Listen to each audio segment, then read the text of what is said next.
Hello, Market Monkey Academy. I'm Krolok, and today we're discussing the order book depth ratio indicator for the terminal and how you can use it. In this video, we're going to go over the OBD ratio and explain how it works, how to configure it, how to read the indicator, and go over some examples of when and when not to use it. Now that we're in the terminal, let's add the order book depth ratio to our chart. We can just click the indicators menu at the top, go to MMT Official. If we type in OB, we can then add it to our chart. So what is this indicator representing? Well, it's essentially adding up all of the buy limits within a certain distance from price. And then from that value, it's subtracting all of the sell limits within the same percentage distance of price.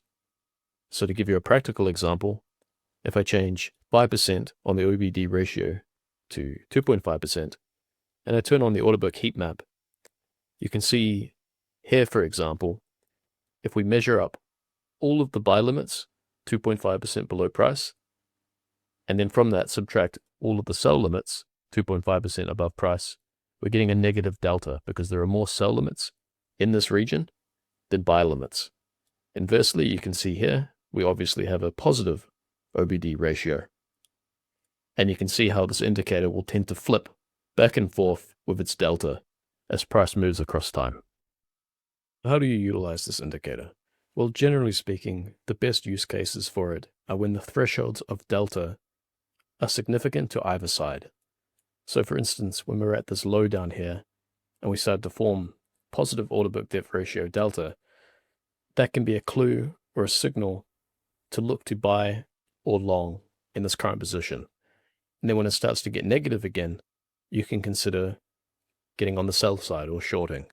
And you can see how during a trending environment, in the case of this downtrend, we often get this flipping of the delta as we trend down.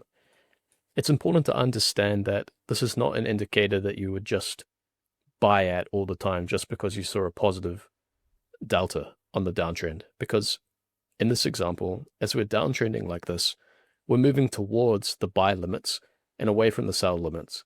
So it's inevitable that we're going to see positive order book depth ratio to the downside. What a more sophisticated way of interpreting the indicator in this sort of environment would be is as we're downtrending, wait for the retracements, and then as we start to see the delta slip back into the negative, you can consider getting in more on the downtrend. It's important to understand that the different percentage distance values on the OBD ratio indicator correlate with different time frames. So generally speaking, the 1% ratio correlates well with the scalping time frame, so about 1 to 5 minutes, and the 2.5 to 5% correlate with day trading. To give you an example of these indicators in a more range-bound environment, I've pulled this volume profile of this range that went on for several days.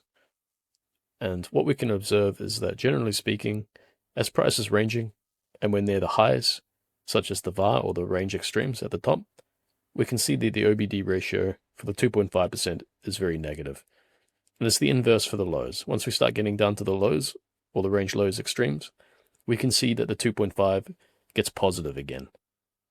And what we're looking for, generally speaking, is for these different OBD ratio thresholds to align together.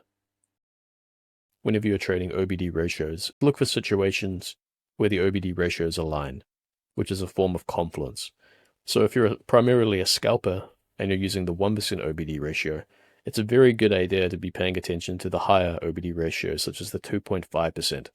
And say you're looking to go short because you're getting negative delta on the 1%, it's very advisable to look for situations where the 2.5% matches this. And you can scale it up to even higher timeframes and higher OBD ratio percentages. It's also important to understand that the order book depth ratios can appear differently depending on what market type you're looking at. So right now, I'm looking at the Binance spot for Bitcoin. If I switch to perps, like you can see now, it can have a drastic effect on how the order book depth ratio presents itself. And I think this is because there's a lot more manipulation that occurs on perpetual markets, and spot is generally speaking a better and cleaner indication of supply versus demand and how that correlates with future price movement. So when I use the order book depth ratio on Market Monkey terminal, I tend to use it on the spot markets. as you can see here. In conclusion, the order book depth ratio indicator allows us to see imbalances between buy and sell limits within certain percentage distances of price. Key takeaways. Recognize that different order book depth ratios correlate with different time frame scales. For instance, the 1% with the scalping time frame. Don't treat strong delta thresholds as a confirmation to buy or sell.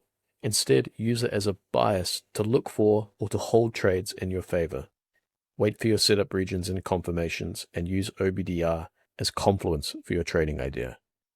Understand that in trending environments, OBDR can be misleading. Example, very positive delta during a major bear trend. Look for situations where OBDRs align in confluence, especially if you trade smaller timeframes. Thoroughly backtest different OBDRs across different market conditions.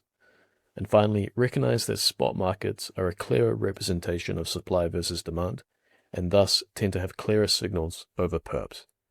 This has been Krolik with Market Monkey Academy.